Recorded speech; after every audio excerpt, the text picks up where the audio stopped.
Sir, అసలు సింధు జలాల ఒప్పందం అంటే ఏమిటి?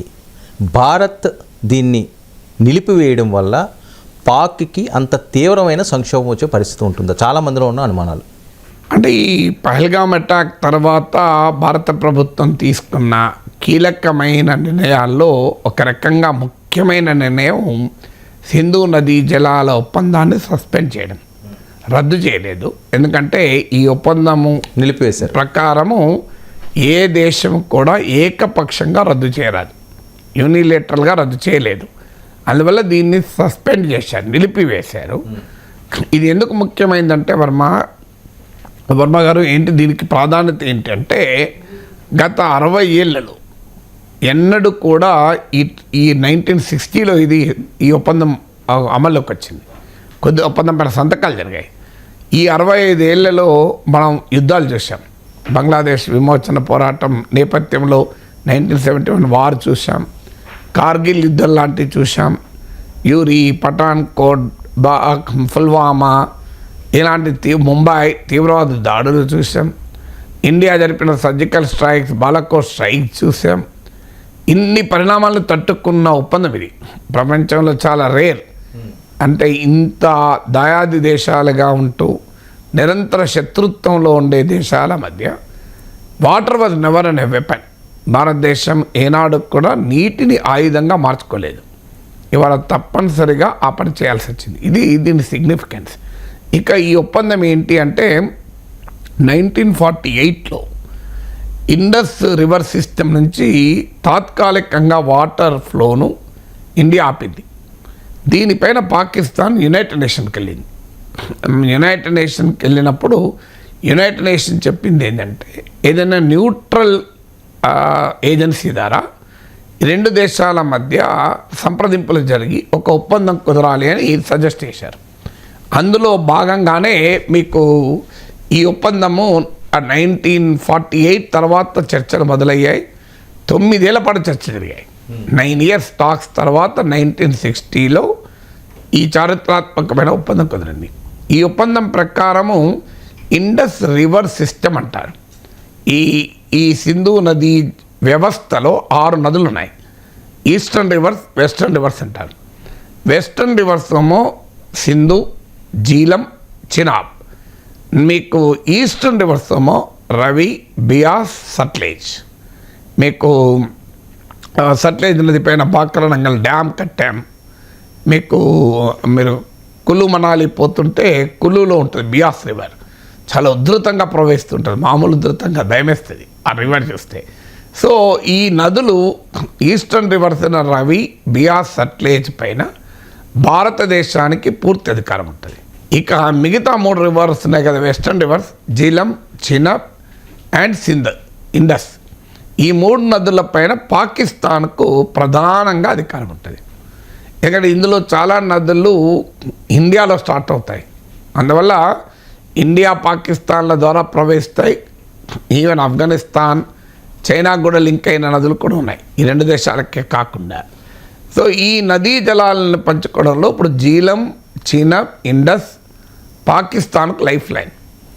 ఈ నదులలో దాదాపు ఈ ఇండస్ రివర్ సిస్టంలో మీకు చంద్రశేఖర్ అని ద బాస్మతి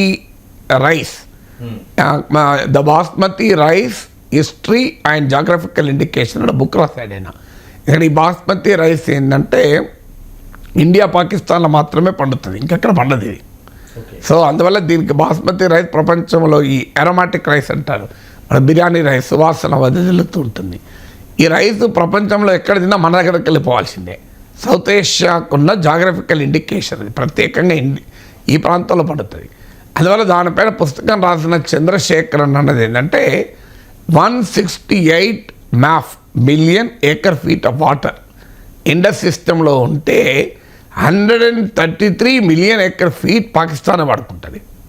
అంటే nearly 80% of the Indus river సిస్టంలో ఈ ఇండస్, చినాబ్, జీలా వాటర్ను పాకిస్తాన్ వాడుతుంది. ఇండియా కేవలము ట్రాన్స్పోర్టు ఇలా కొన్నిటికి, అంటే నదీ ప్రవాహాన్ని మార్చకుండా మనము వాడుకోవడానికి స్కోప్ ఉంటుంది. నదీ ప్రవాహాన్ని మార్చడానికి వీలుండదు. సో నదీ ప్రవాహాన్ని మార్చకుండా మీరు ఏమైనా కాస్త వినియోగించుకోవటానికి అవకాశం ఉంటుంది, పవర్, ట్రాన్స్పోర్ట్ ఇట్లాంటి వాటికి. సో అందువల్ల ఈ రివర్ ఇప్పుడు భారత ప్రభుత్వం వాస్తవంగా ఈ ఇన్సిడెంట్ జరగకముందే ఈ ఒప్పందాన్ని రీవిజిట్ చేయాలని ఇండియా రైజ్ చేసింది. ఈ ఒప్పందం వరల్డ్ బ్యాంక్ మధ్యవర్తిత్వంతో, ప్రపంచ బ్యాంక్ మధ్యవర్తిత్వంతో కుదిరింది. రీవిజిట్ చేయాలని ఇండియా పాకిస్తాన్కు నోటీస్ కూడా ఇచ్చింది. ఎందుకంటే 60 ఏళ్ల కిందటి పరిస్థితులు ఉండవు కదా, రివర్స్ క్లైమేట్ చేంజ్, వాతావరణ మార్పులు ఉంటాయి, రాజకీయ పరిస్థితులు మారుతూ ఉంటాయి. అందువల్ల భారతదేశం ఇప్పటికే దీన్ని పునః సమీక్షించాలని కోరింది. ఇప్పుడు పహల్గామ్ దాడుల తర్వాత ఇండియా మొదటిసారిగా వాటర్ను వెపన్గా యూజ్ చేయాల్సిన పరిస్థితి నెట్టివేయబడింది. సో దాంతో ఈ సింధు జలాల ఒప్పందాన్ని సస్పెండ్ చేసింది. ఇక మీరు అడిగిన ప్రశ్న, ఈ బ్యాక్గ్రౌండ్ చెప్పితే మనకు అర్థమవుతుంది కదా, చెప్పాను. దీని ప్రభావం ఏంటి అని. ఇప్పుడు మీకు ఇమీడియట్గా అగ్రికల్చర్ ఎఫెక్ట్ అవుతుంది. పాకిస్తాన్లో మీకు 23% of the national income agriculture నుంచి వస్తుంది. ఇండియాలో జాతీయ ఆదాయంలో వ్యవసాయం వాటాతో పోలిస్తే పాకిస్తాన్ జాతీయ ఆదాయంలో వ్యవసాయం వాటా ఎక్కువ. మన దగ్గర అరౌండ్ 14-15-16% ఉంటే నేషనల్ ఇన్కంలో, పాకిస్తాన్లో 23% అగ్రికల్చరే పాకిస్తాన్ నేషనల్ ఇన్కమ్. ఎందుకంటే మోడర్నైజ్ అవుతున్న ఎకానమీలో వ్యవసాయం షేర్ తగ్గుతూ ఉంటుంది. ఇక పాకిస్తాన్ రూరల్ పాపులేషన్లో, గ్రామీణ జనాభాలో 68%, 68% మంది అగ్రికల్చర్ పైన ఆధారపడి జీవిస్తారు. ఇది పాకిస్తాన్కు అక్కడ అన్నాడు కదా అసీం మునీర్, కాశ్మీర్ మా జీవనాడి, జగ్లర్ వెయిన్ అని. నిజంగా చెప్పాలంటే పాక్ ఎకానమీకి జీవనాడి అగ్రికల్చర్. ఇప్పుడు ఆ అగ్రికల్చర్కి కావాల్సిన వాటరు ఈ నదుల నుంచి వస్తాయి. 70 lakh bales Pakistan cotton production. మీకు తెలుసు ఒక బేల్ అంటే I think subject correction 170 kgs అనుకుంటా.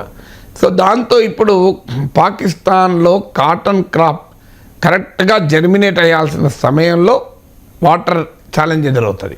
దాంతో కాటన్ దెబ్బతింటే దాని రా మెటీరియల్గా వాడే టెక్స్టైల్ ఇండస్ట్రీ పాకిస్తాన్లో దెబ్బతింటుంది. తర్వాత రైస్ దెబ్బతింటుంది. రైస్ 1 కోటి టన్నుల రైస్ ఉత్పత్తి చేస్తుంది Pakistan, 10 million tons. So rice production దెబ్బతింటుంది. అలాగే మీకు బాస్మతి రైస్, మీకు గ్లోబల్ మార్కెట్లో కూడా మన దేశానికి పోటీ పాకిస్తానే బాస్మతి.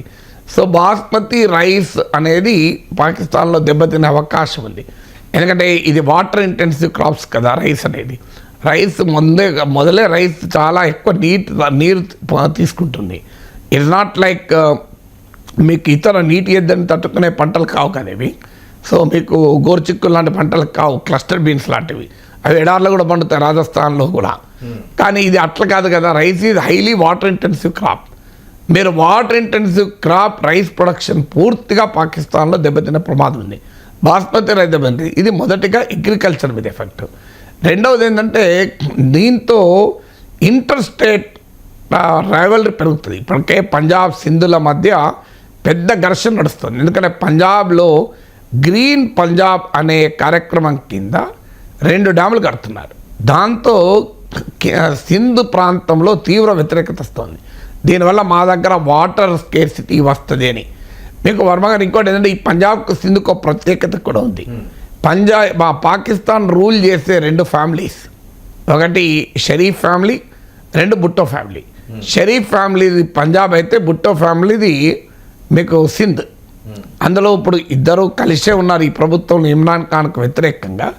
బట్ ఈ 2 ఇన్ఫ్లుయెన్షియల్ ఫ్యామిలీకి 2 రాష్ట్రాలు ఉన్నాయి.